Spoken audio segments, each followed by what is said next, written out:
Tara po, samahan niyo ako. Isasakay na po natin ito sa sasakyan. Kaya yung mga pagsama-samahin na yung mga ilalagay natin sa kulot. Yung mga gamit sa loob.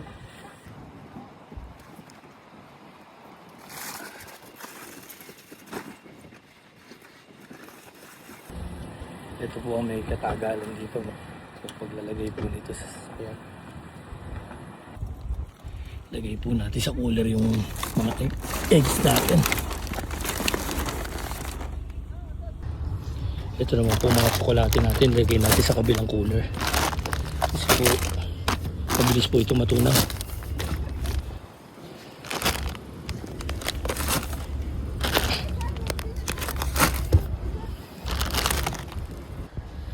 Okay na po, nailagay na natin lahat.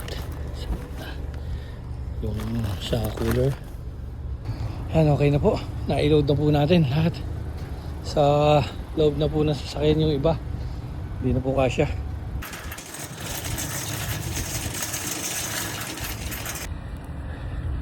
Okay na po. Tara po. Tayo naman po ay kumain na ng tanghalian. Ang oras po ay 3:04 na po ng tanghali. Late lunch na po ito. Susunod tayo ngayon. Saan mo ba gustong kumain? Ako, pag pinanong mo ako, sa malapit lang ako sa Japanese. Pero kung gusto mo ng Jollibee? Jollibee, okay lang din sa akin. Sige, tingnan natin mamaya-maya kung saan tayo. Magpapagas ka pa. Oo nga pala. Magpapagas po. Mas mura po pala gas dito sa Costco. Malaki po ang diferensya sa labas sa iba. So tara po, makapagpagas lang po muna. Medyo may kabahabaan po ang pila. Antay-antay lang po tayo.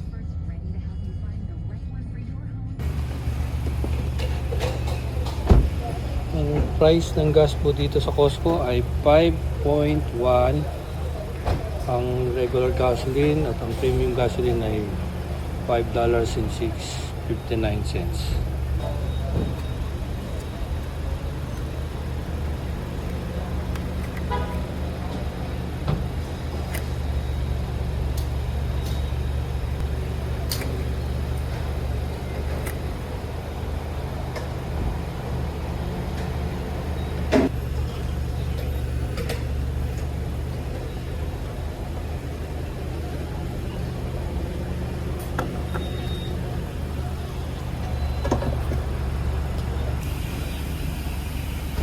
At dahil po madalang po tayo makarapunta dito sa Costco, sampul tank na po kagad para po kahit pa paano makatipid tayo. Medyo may kamahalan po ang gasolina ngayon, medyo hanggat kumari po kung saan tayo yung makakatipid. Mga ka-brosis, tapos na po tayo magpagas. Malaki po ang kamurahan dito para po sa iba. So tara po, tayo po tayo pauwi. 3:38 na po ng hapon. Tayo na po magtanghalian. Tinapili sa sushi house. Ano na po ito? Salubong na. Lunch at dinner na po ito. Kaya medyo nagugutom na po tayo. Is not going out. Sige. Mabuti po. At nakakita tayo kaagad ng mapupwestuhan. Tara po. Tara po, kain po tayo.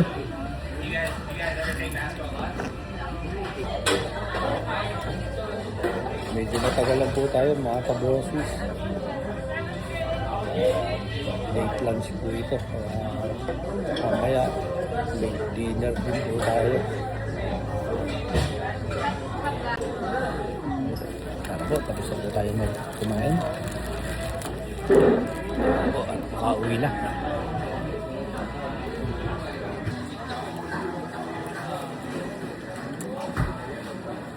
4:52 na din po ng hapon.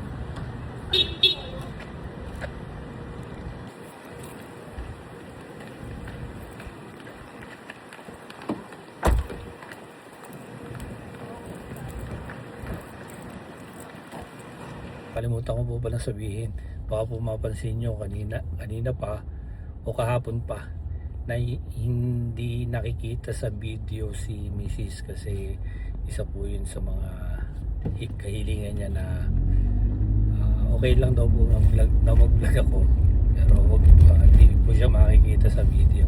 So ginagalang naman po natin at nire-respeto ang kanyang kahilingan. Ganun pala. Ang sabi po pala niya, Basta wag siyang pakikita sa vlog. yun po.